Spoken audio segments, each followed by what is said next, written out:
Saludos estudiantes del curso de análisis. Esta semana vamos a dar inicio con lo que sería el tema de modelado de sistemas. Nos enfocaremos justamente en lo que sería el modelo de sistemas eléctricos, mecánicos y electromecánicos. Antes de iniciar con la parte de modelado, es importante primero volver a repasar el concepto último que vimos acerca de variables de estado, pero un poquito ya más reforzado. En este caso, parte del proceso de modelo de sistemas físicos es que hay que agruparlos de forma tal de representarlo de acuerdo a sus variables de estado. Pero, ¿qué es una variable de estado? Una variable de estado justamente es el número mínimo de variables que representa el estado de un sistema dinámico. Entendamos, esas variables pueden ser justamente las señales de interés. Por ejemplo, tal vez en un sistema eléctrico nos interesa saber la tensión específica de algún componente, cómo se comporta en su dinámica, o la corriente que pasa por algún componente, cómo se comporta a lo largo del tiempo en su dinámica, como es también en el sentido en que un sistema mecánico quizás al cuerpo en estudio o al sistema en estudio nos es importante analizar cómo es su velocidad con respecto al tiempo. Entonces justamente la velocidad o la posición o inclusive su aceleración puede ser variables que representen el sistema dinámico. Esto se representa por una serie de vectores y matrices, es decir, recordemos, eso es una representación pero ya un poquito más agrandada de un sistema de multientrada, de múltiple salida. Recordemos que aquí las entradas, que las vamos a anotar como U, se representan mediante un vector de entrada cuando tenemos varias entradas en un sistema. Y las salidas también se representa como un vector de salidas. Pero recordemos que el sistema en sí, que lo representamos como una función de transferencia, este puede ser también representado mediante variables de estado o también conocido como un vector de estados, donde cada uno de estos representan el comportamiento o la variable de interés de estudio para luego denotarlo en su salida. Entonces vemos la dinámica, justamente lo que pasa cuando se aplica una serie de entradas y cómo es la respuesta de esa variable ante el tiempo. Una representación muy utilizada en esos sistemas de modelos de espacios de estados es la representación en espacios de estados, justamente. Esta se representa solamente por estas dos ecuaciones, pero entendamos que cada una de los elementos representados en estas ecuaciones son vectores y son matrices también. En este caso, lo que ustedes ven en negrita hasta acá representa, primero que todo, esta sería la ecuación de estados, justamente se le llama la ecuación de estados.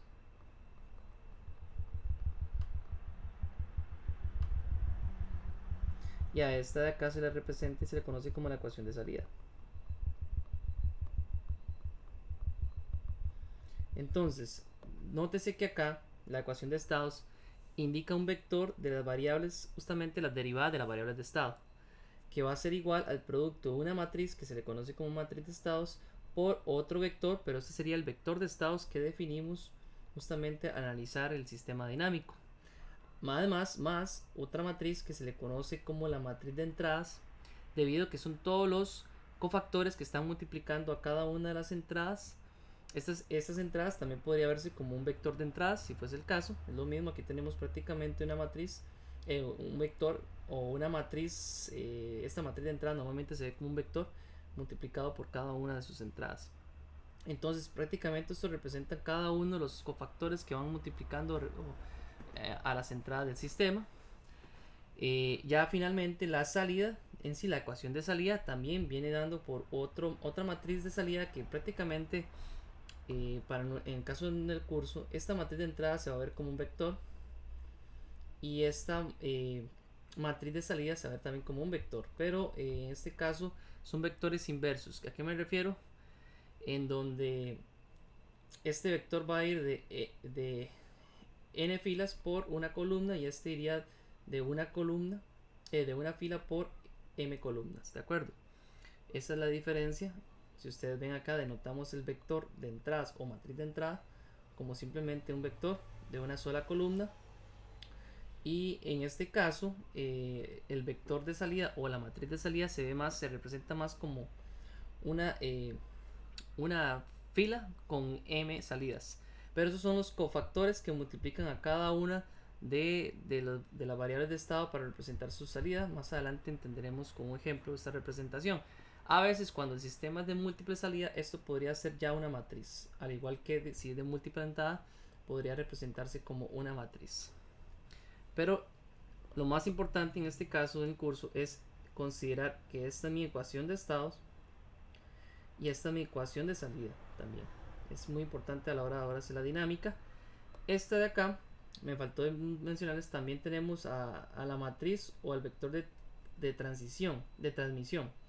Este vector de transmisión casi no lo utilizamos, casi no lo vamos a ver ejemplificado. Es prácticamente las señales de entrada que están transmitiendo directamente a la salida. Que en cambio de esto se ve más bien como la realimentación de un sistema que ya estamos acostumbrados, que es justamente la salida en relación a las variables que van entrando al sistema. Entonces este lo verán en algunos ejemplos en las referencias bibliográficas como una constante, pero para el caso del curso no le vamos a dar tanto énfasis a lo que sería el vector o matriz de transmisión. Si lo vemos representado en un diagrama de bloques, aquí estamos hablando de un diagrama de bloques de múltiple entrada y salida, o sea, múltiples señales. Por eso es que las líneas las verán gruesas. Estas líneas gruesas en sus esquemas de diagrama de bloques representan múltiples señales que van justamente a lo largo de cada una de estos bloques de función, ¿de acuerdo? Como ustedes pueden ver, esta sería la entrada del sistema o el vector de entradas que estaría entrando justamente a la matriz de entradas. ¿Okay? Esta matriz de entrada entraría al punto de suma, y lo que quiero que vean es justamente que recordemos que aquí tenemos lo que sería la matriz de salida para ya representar justamente la respuesta del sistema, ¿verdad? Entonces aquí la señal que se dispone es justamente el vector de variables de estado. Aquí tenemos un integrador, recordemos que esto pasa por integrador, entonces aquí estaría justamente representada mi vector de variables de estados derivados, y la realimentación sería justamente la matriz que representamos como la matriz de estados, ¿de acuerdo? O bien puede identificarse también como la matriz planta. ¿Qué sería la realimentación del sistema? Normalmente nosotros nos hemos enfocado a este tipo de sistema realimentado, y en eso nos vamos a enfocar en el curso.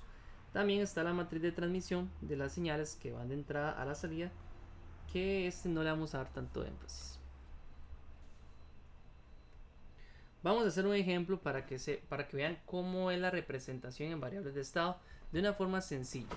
Ya para esto tenemos que empezar a explorar lo que sería modelar sistemas mecánicos y eléctricos a partir de las ecuaciones de la física. Es decir, si es un sistema mecánico nos enfocamos en utilizar las ecuaciones o las leyes de Newton. Si es un sistema eléctrico nos enfocamos en utilizar las leyes de Kirchhoff.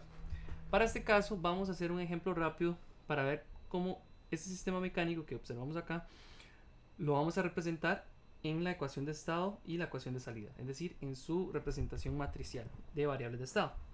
Considera el sistema mecánico que aparece en la figura.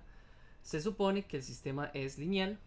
La fuerza externa, tenemos una fuerza externa de entrada UDT que se está aplicando a este lado de la masa, es la entrada al sistema, y el desplazamiento, es decir, la distancia o el desplazamiento, va a ser nuestra salida, YDT. Una vez que le aplican esta fuerza, esta masa va a tener a desplazarse cierta distancia. Ese desplazamiento YDT de la masa es la salida del sistema. Entonces es muy importante que ya tenemos identificado cuál es mi entrada y cuál es mi salida. El desplazamiento se mide a partir de la posición de equilibrio en ausencia de una fuerza externa. ¿Qué quiere decir eso? Que el sistema, antes de ser aplicada esta fuerza, está en reposo. Eso quiere decir que sus condiciones iniciales van a estar en equilibrio o van a ser iguales a cero. Entonces, a partir del diagrama se dice que la ecuación del sistema, o sea, la ecuación dinámica del sistema, se determina bajo esta expresión. Aquí tal vez para aclararles, porque no están acostumbrados a ver esta esquematización de sistemas mecánicos similares a física 1, aquí tenemos una masa M, la fuerza UDT aplicada como fuerza de entrada. Esto de acá sería un resorte en el cual me estaría acumulando energía cinética en el sistema bajo el principio de la ley de Hooke. ¿Okay? Y este de acá, este elemento que quizás no es muy normal que lo hayan visto en otros cursos, es un amortiguador, justamente un amortiguador lineal. Este va a amortiguar la velocidad con la que se desplaza la masa una vez aplicada la fuerza. ¿Okay? Entonces ese también es parte de que hay que tener en cuenta cuando estamos analizando el sistema mecánico.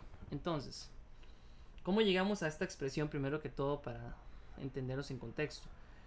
Se llega a partir de lo que serían las leyes de Newton. ¿Okay?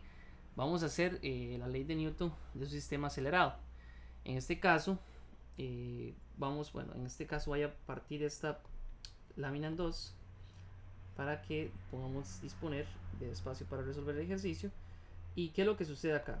Que si yo hiciera un diagrama de cuerpo libre, en este caso tengo que hacer un diagrama de cuerpo libre de lo que sería esta masa M. Hacemos un diagrama de cuerpo libre donde yo tengo aquí la masa M. Pensemos que tenemos unas fuerzas aplicadas, es decir, cuando yo le aplico la fuerza de entrada que tengo acá, UDT, que esta es la fuerza de entrada, ¿qué va a pasar con los demás elementos mecánicos? Que el resorte va a tender justamente a aplicar una fuerza de tensión, ¿verdad? Va a tender a jalar en esta dirección la masa. Aquí tengo la fuerza por parte del resorte. El amortiguador más bien va a tender a frenar el movimiento de esta masa, por lo cual aquí voy a tener la fuerza por parte del amortiguador. Y aquí nada más contemplamos que esta masa se estaría desplazando, moviéndose en esta dirección a una distancia y de t. ¿Okay? Es importante que a partir de donde se está desplazando la masa, yo considere mi referencia positiva de las fuerzas. Como el desplazamiento es hacia abajo, voy a considerar la referencia positiva de las fuerzas. Y lo que hacemos es aplicar las leyes de Newton, en donde teníamos que la sumatoria de fuerzas va a ser igual a la masa por la aceleración, donde esta aceleración sería la segunda derivada de la posición, ¿de acuerdo? Tengamos en cuenta que aquí tenemos lo que sería la posición, su primera derivada sería la velocidad y su segunda derivada sería la aceleración. En este caso tenemos que considerar que la posición va a ser mi salida con respecto a una entrada que sería la fuerza de justamente UDT, lo que nos indicaba el enunciado. Esta sería la señal de entrada y esta sería la señal de salida. Ok, analizar. Entonces, si tenemos que la sumatoria de fuerzas es igual a la masa por la aceleración, vamos a tener que las fuerzas serían justamente la fuerza de entrada. Esta va en sentido positivo debido al movimiento, como les decía, a favor del movimiento. Tenemos la fuerza UDT. A esta fuerza tenemos que restar la fuerza por parte del resorte y restar la fuerza por parte del amortiguador. Va a ser igual justamente a la masa por la aceleración.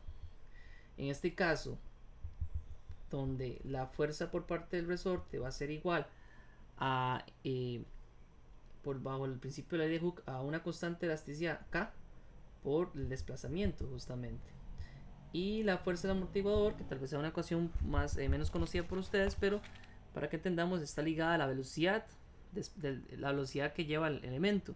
En este caso va a ser igual a una constante de amortiguación B por la velocidad que lleva el sistema. Entonces, si yo sustituyo, verán que ya llego a tener la ecuación presente que me indicaban. Voy a tener la masa por la aceleración, va a ser igual, bueno, lo puedo de una vez pasar, ¿verdad? Yo puedo pasar estos dos a sumar al otro lado. Entonces voy a hacer más justamente la constante amortiguador por su velocidad más la constante elasticidad por su posición, va a ser igual a la fuerza de entrada de t. Aquí ya dispongo justamente de la misma ecuación indicada acá. Entonces ya tenemos una idea de cómo llegamos a ese sistema. Pero ahora bien, hablemos de cómo representar este sistema en variables de estado. Aquí es importante asignar las variables de estado. Estas variables de estado normalmente nos enfocamos justamente en la salida del sistema. ¿A qué me refiero? Yo puedo establecer las siguientes variables de estado. Yo quiero que mi variable de estado x1, que normalmente la denotamos con x, voy a asignar aquí variables de estado.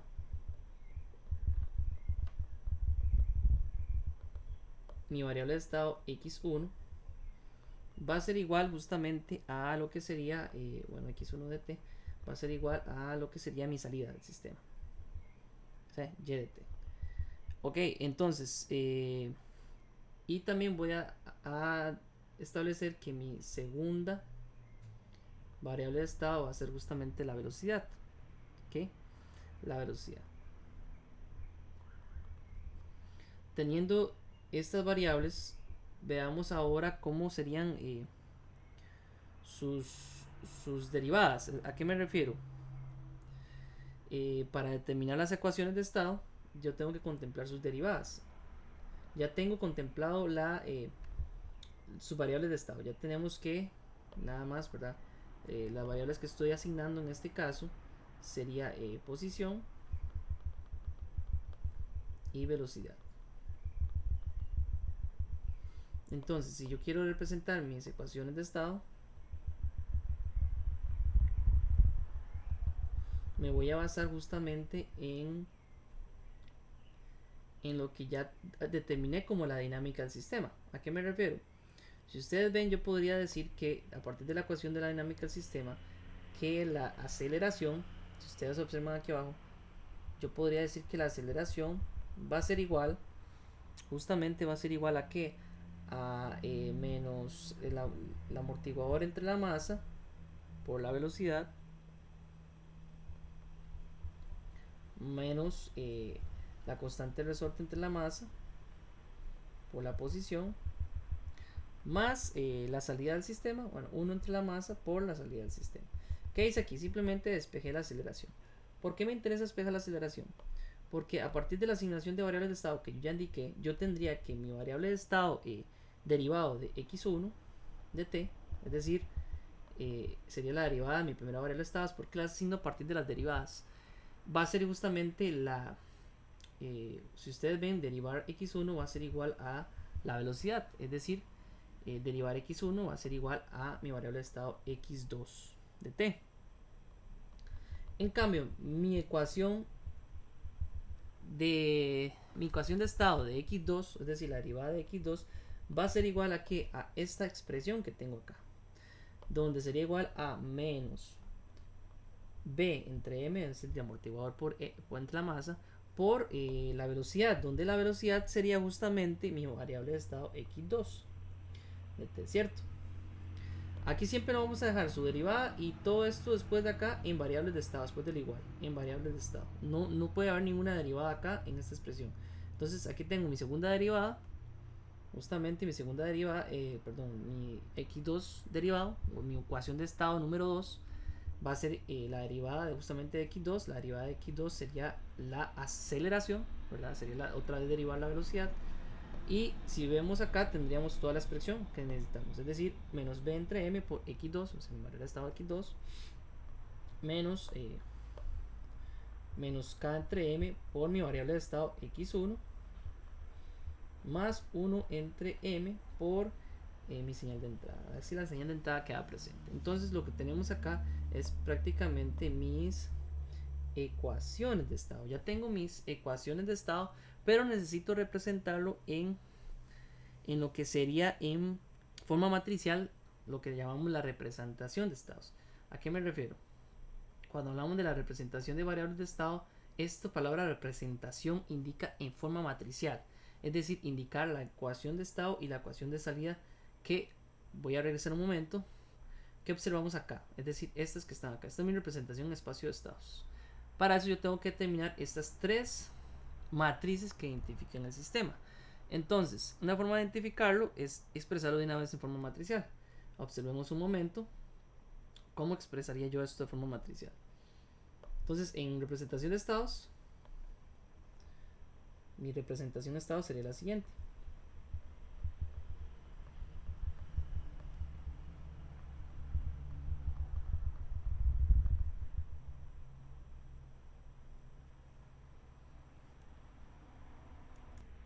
Ok, la representación de estado sería la siguiente. Recordemos que primero tengo que igualar lo que sería mi variable de estado. Voy a ponerlo sin el t. x1 derivado, x2 derivado, sería igual a la matriz de estados multiplicado por mi variable de estados x1, x2. Además, esto va a ir por la matriz de salida, perdón, de la matriz de entrada, por mi señal de entrada, u de t. Entonces, ya lo estoy representando. ¿Cómo lo represento? Fácil. A partir de mis ecuaciones de estado, yo puedo indicar qué valores van aquí en la matriz. Como solamente son dos variables, aquí me va a quedar una matriz cuadrada de 2 por 2. ¿de acuerdo? Donde si ustedes ven, yo quiero determinar mi ecuación número X, mi ecuación X1 o mi ecuación de estado 1, que sería igual a multiplicar justamente esta fila por esta columna. Si yo multiplico esta fila por esta columna para obtener esta ecuación, ¿qué debo de agregar en la matriz? Justamente lo que tendría que agregar sería justamente, la única señal que hay acá es x2. Eso quiere decir que aquí sería 0 y 1. Debido a que si ustedes ven, multiplicamos 0 por x1, 0 más 1 por x2. Me quedaría esta ecuación expresada para determinar mi primera ecuación de estado. Ok, ahora lo mismo ejercicio para x2. ¿Qué debo hacer con x2? Las señales que tengo son justamente estas. Entonces tengo que considerar estas magnitudes que a final de cuentas son simplemente son cofactores que están multiplicando en variables de estado. Es decir, estos son simplemente constantes que están multiplicando en variables de estado. Pero entonces, ¿cómo debo representarlo acá? El primer valor, recordemos que la multiplicación entre matriz por vector sería fila por columna. Eso quiere decir que este valor se multiplicaría por x1 más este valor por x2. Eso quiere decir que lo que está relacionado ahorita x1 sería menos k entre m. Y lo que está relacionado a x2 sería menos b entre m. ¿Qué me refiero? Si yo multiplico esto por x1 más esto por x2, tendría justamente que mi expresión de la ecuación de estado 2 sería esta relación. Pero tengo que agregarle también el factor que proporciona la entrada al sistema. Es decir, en este caso, para la ecuación número 1 no proporciona nada, pero para la ecuación 2 sí tengo la constante 1 entre m. En este caso ya ahí tengo mi ecuación de estados ya representada en variables de estado. Pero también me hace falta la ecuación de salida. Recordemos que la ecuación de salida la puedo representar como un vector que es de una fila. Que es de una fila por justamente mis variables de estado. ¿Okay? En este caso, recordemos que la salida del sistema, ya me lo decía el ejercicio, que iba a ser la posición, no la velocidad. Es decir, la posición es mi señal x1 de t, no la velocidad. Entonces, aquí simplemente es ver, activar nada más cuál sería mi salida. Es decir, 1 por x1 más 0 por x2. Esto que tenemos acá justamente se le conoce como la representación en variables de estado de una forma matricial. ¿Ok? Donde ya podemos identificar a partir de ese ejercicio cuál sería mi matriz de estados, mi matriz de entradas y mi matriz de salida. ¿De acuerdo? Visto de otra forma, al inicio hablamos de que mi representación, bueno, recapitulando justamente lo visto, mi representación en variables de estado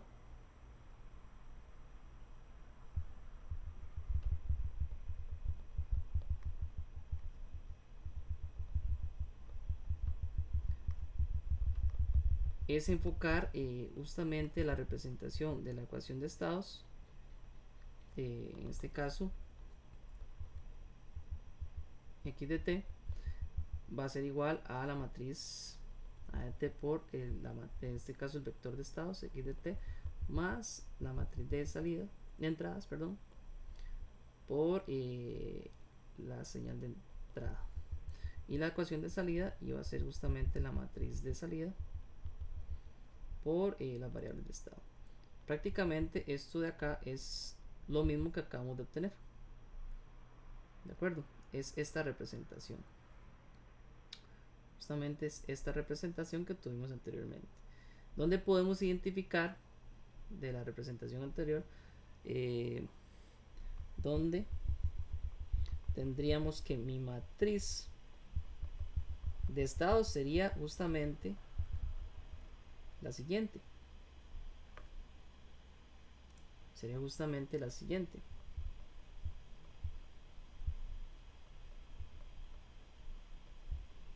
Donde mi matriz de entradas sería justamente la que está multiplicando la señal de entrada. Y mi matriz de salida sería igual nada más a 1 y 0 para representar justamente la señal de salida de interés, que sería la posición.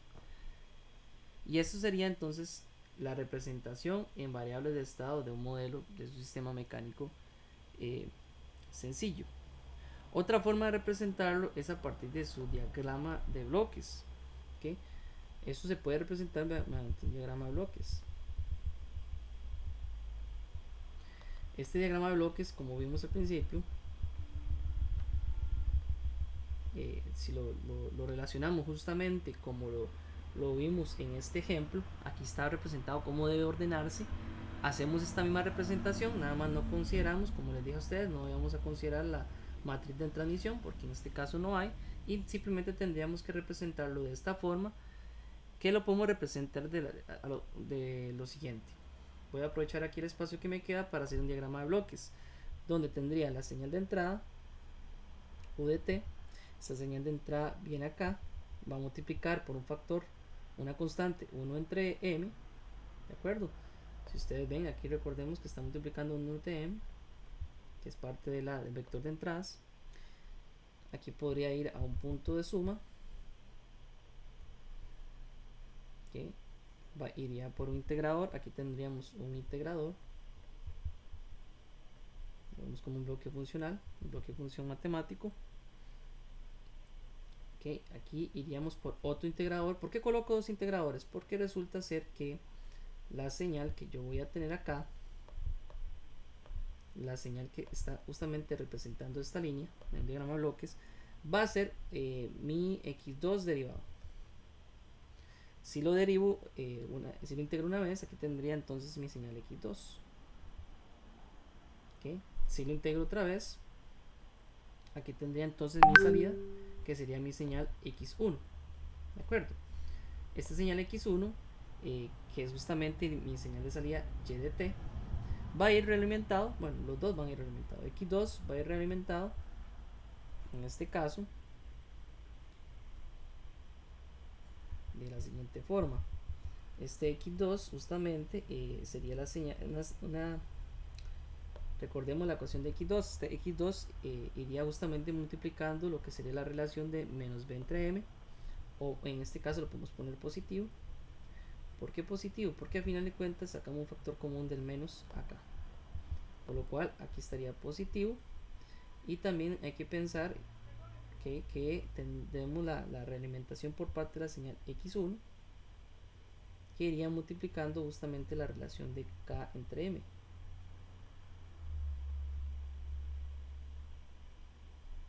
Ok, y aquí sería positivo. Ambos son positivos porque aquí estaría realimentando negativo. Eso quiere decir que es un factor de común, por un menos 1, factor común, donde ya estaría multiplicando menos 1 por m entre m, b entre m y k entre m. ¿A qué me refiero? Esta señal x2 que tenemos acá es justamente la segunda variable, la segunda ecuación de estado que determinamos. Recordemos que x2 iba a ser igual a menos k entre m por x1. Eso lo determinamos al principio, a menos b entre m por x2 más la señal de entrada 1 entre m por u. Esto que está aquí representado es justamente esta representación en diagrama de bloques. Si vemos, aquí tenemos la señal 1 entre m por u, sumando a un factor común de menos. Como sacar factor común aquí, menos 1, esto quedaría más. ¿Qué es esto? Menos la señal x2 por b entre m menos la señal x1 por k entre m. Esta es la representación en diagrama de bloques de mi sistema mecánico. Pero lo clave de este tema es que reconocieran cuál es la representación de variables de estado, que es justamente formar estas dos ecuaciones matriciales, y este diagrama de bloques sería aplicado justamente al sistema mecánico que estamos analizando en este momento. En el próximo video veremos cómo analizar un sistema eléctrico.